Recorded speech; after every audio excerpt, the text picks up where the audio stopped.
In 1912, July, the Unionists have been ousted from power, and the Liberals, if you like, had come into power. They appointed their own Minister of War, their own ministries. The Grand Wazir was initially Ahmed Mukhtar Pasha, a veteran of the 1877-78 war with Russia, an old man. He was old, and so they brought Kamil Pasha, who was known to be an enemy of the Committee of Union and Progress, to become the Grand Wazir. So it looked as though the Unionists had been ousted in July, August 1912. Now, when the Balkans saw that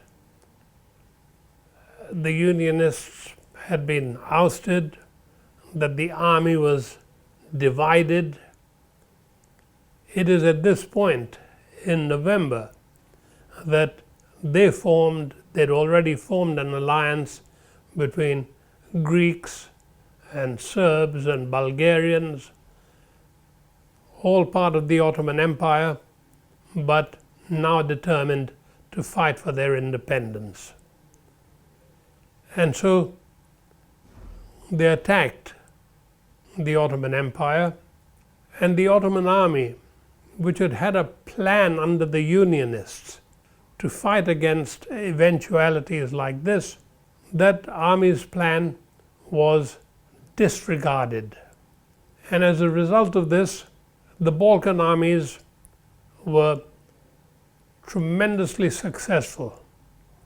The Ottoman armies were defeated, and the Bulgarians came to the very gates of Istanbul before the great powers intervened to stop the war.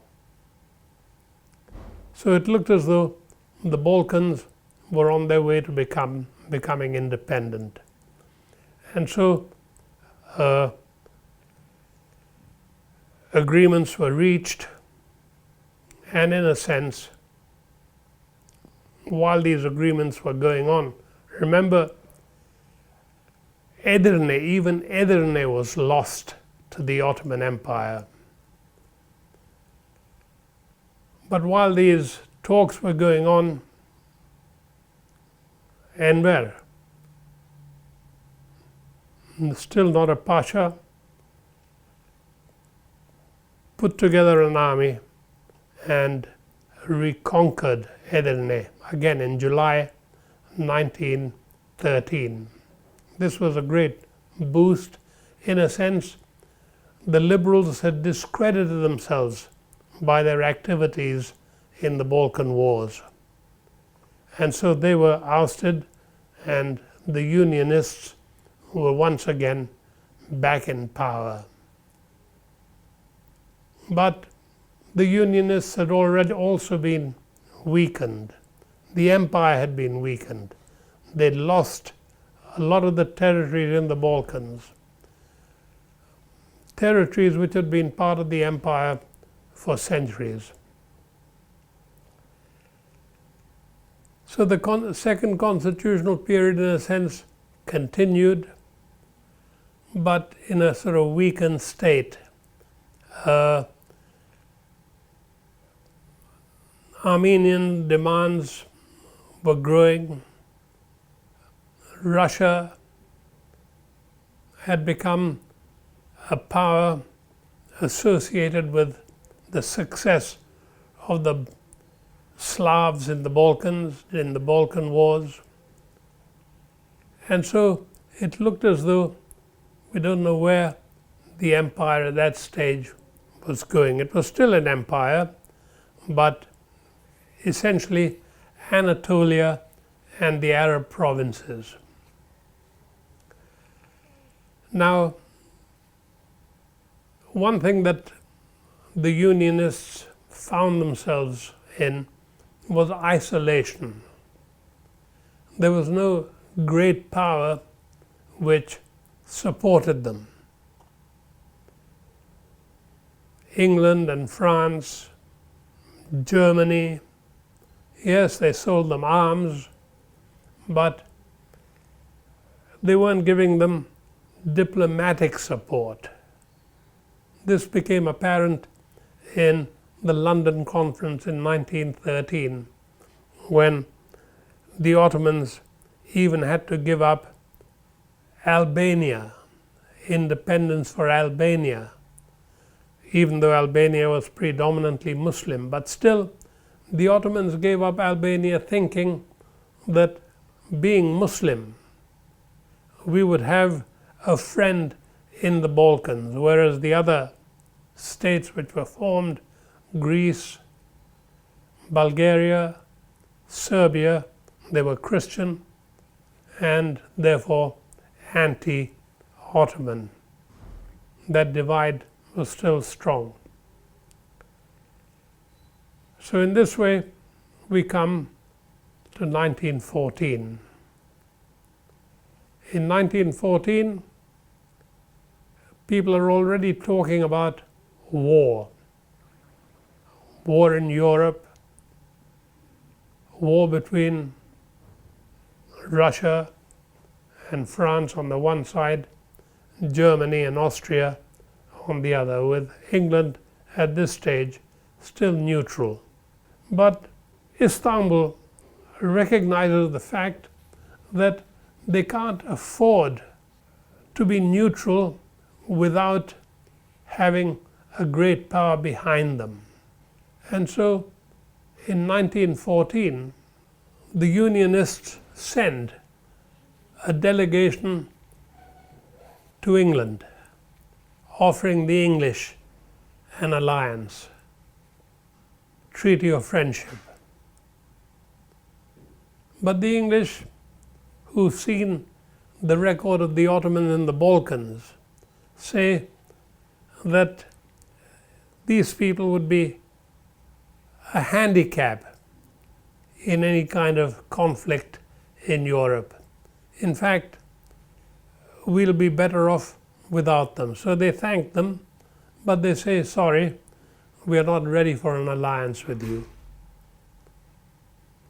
Then the Ottomans send a delegation led by Jamal Pasha to France, because he's a friend of France.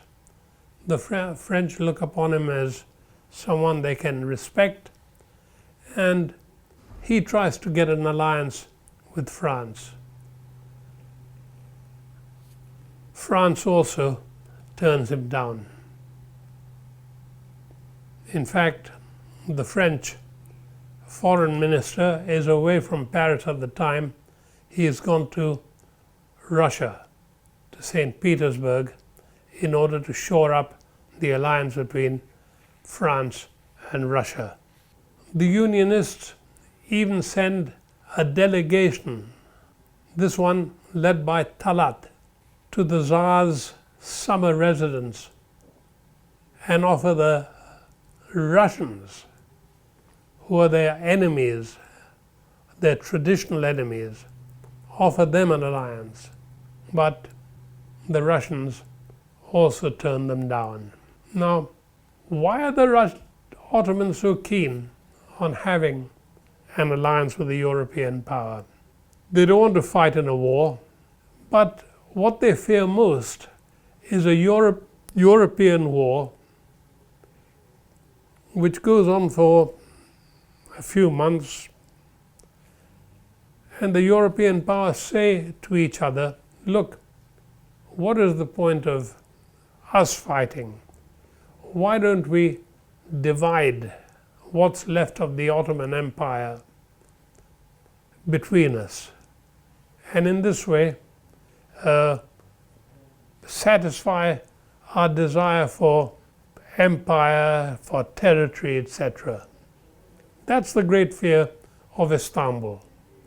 They don't want to be isolated. So they turn to Germany as the last resort.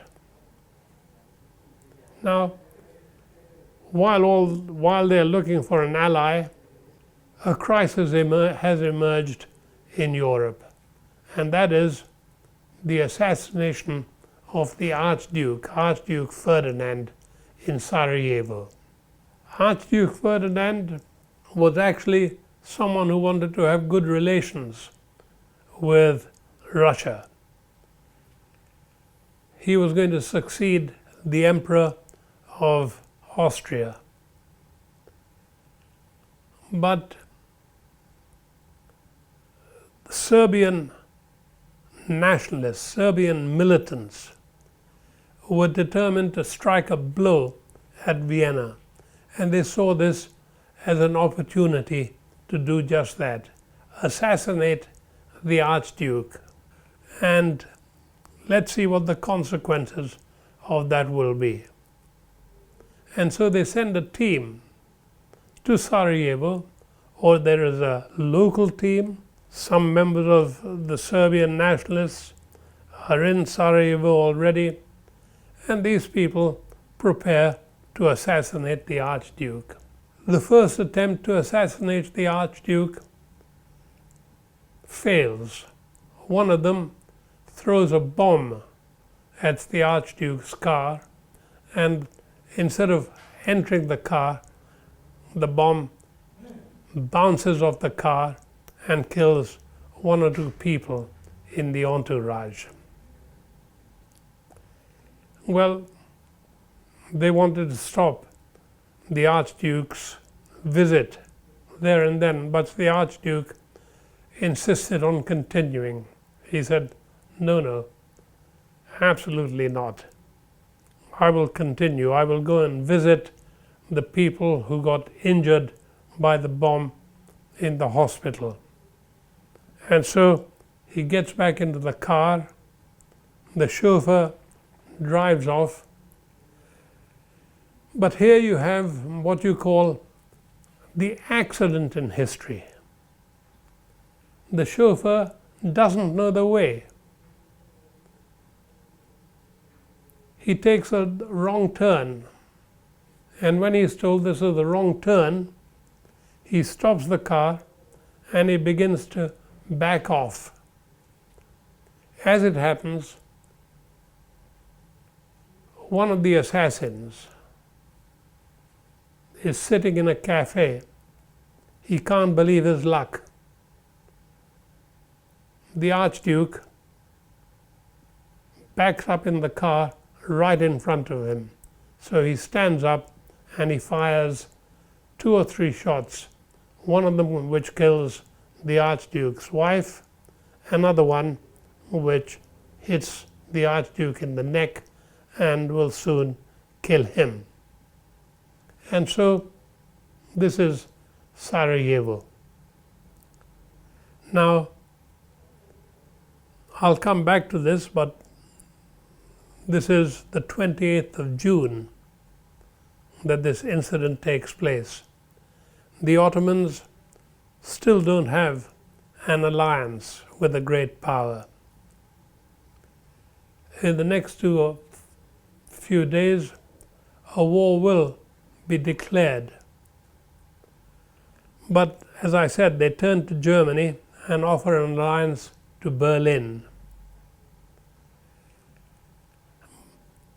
But the German military mission, led by Liman von Sanders, which has been there since 1913, which knows the condition of the Ottoman army very well,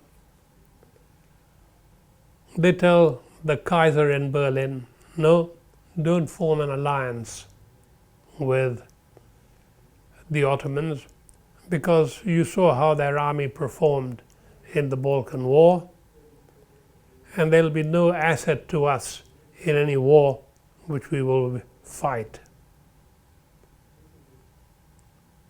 The ambassador, German ambassador Wangenheim, is of the same opinion. He also telegraphs the Kaiser and says, we shouldn't form an alliance with the Ottomans. So it looks as though the Ottomans are not going to get an alliance. But, and here again, it's one of those chances of history, the advisors of the Kaiser in Berlin are what we call Orientalists, who know the East, who know Islam. And they say to the Kaiser that, look, Liman von Sanders may be right. The army is weak. Wangenheim may be right. We shouldn't form an alliance. But there is one asset which the Ottoman Sultan Caliph has. That is the asset of declaring jihad. Now remember, war is actually broken out between Austria, Germany, Russia, and France. A war which nobody wanted. The Russians didn't want such a war because they said, we'll be in a better condition to fight in 1917 after we've carried out the reforms. The French don't want to fight either. Even the Kaiser doesn't really want to fight a war. In fact, he told the Austrians that, look, I will support you if the Serbians create difficulties. If they don't accept your ultimatum,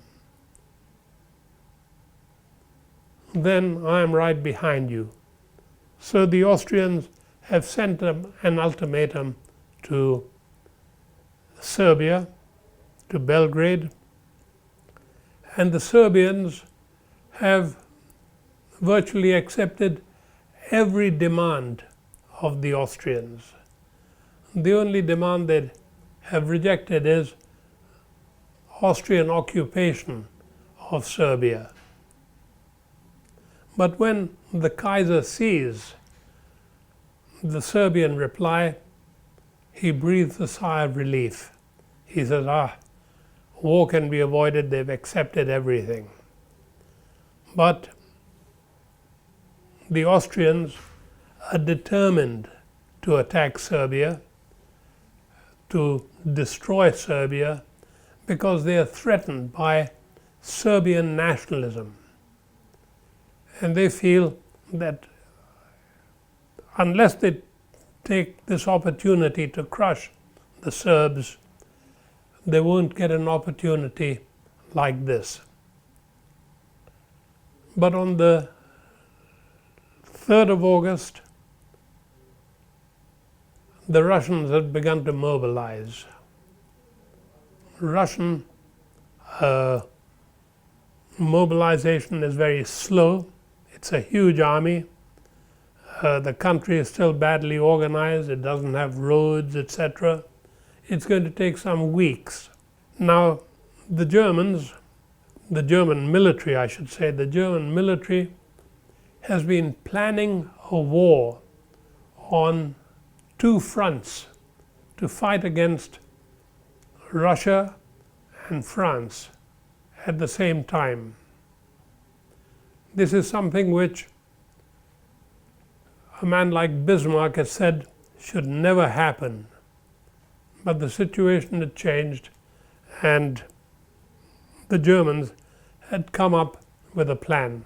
Their plan was that while the Russians are mobilizing, we will march into France, defeat the French army within 6 weeks, and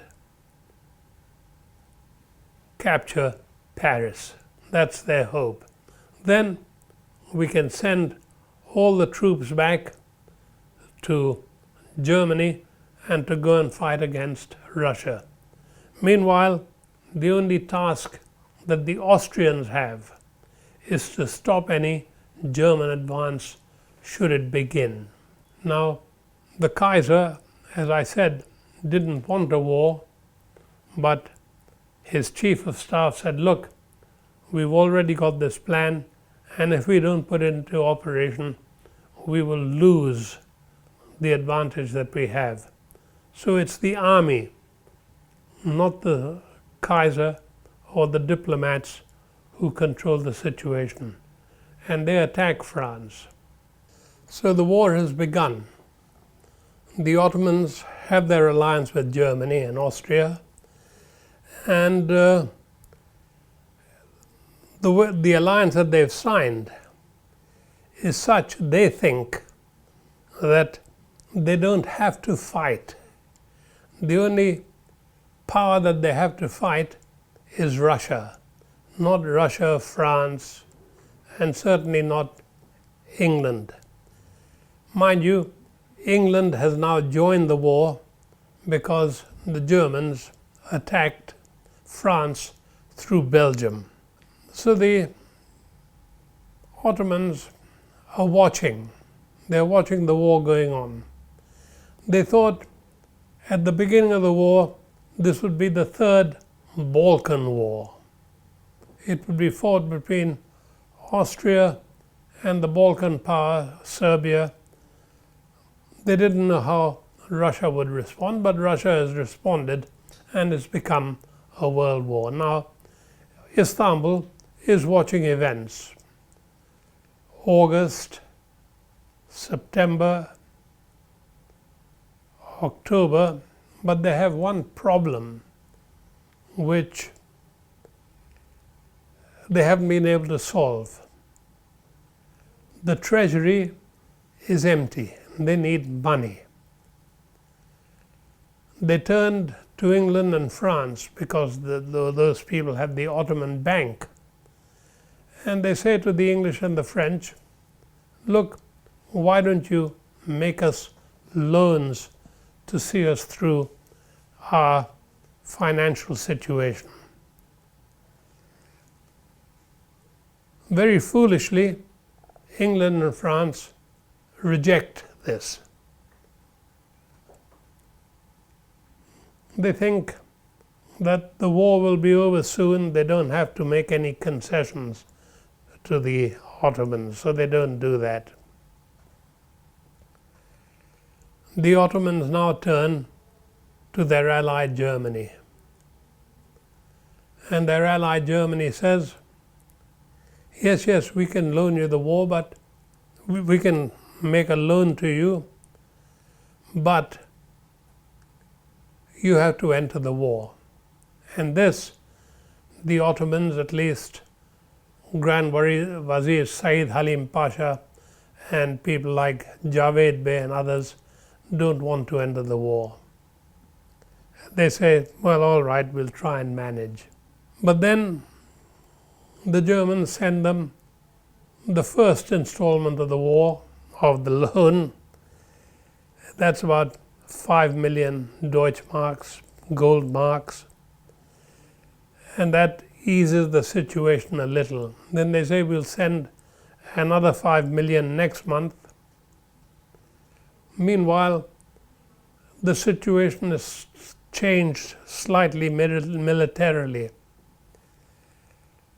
2 German ships, the Goeben and the Breslau, have escaped from the British attempt to destroy them and come into the Straits. Now, technically, the Ottomans should not have allowed these people to bring in their ships, German ships. This was a violation of neutrality. But the Ottomans create the fiction that we are buying these ships. These ships are no longer German ships, they are Ottoman ships. And this was made easier by the fact that 2 ships which were being built for the Ottoman Empire in Britain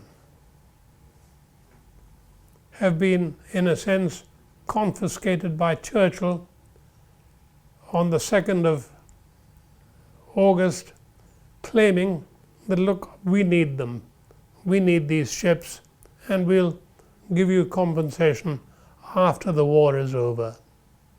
So there's a big hue and cry in the Ottoman Empire that look what the British have done.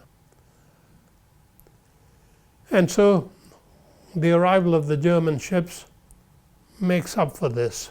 And the commander of the German ships, a man called Souchon,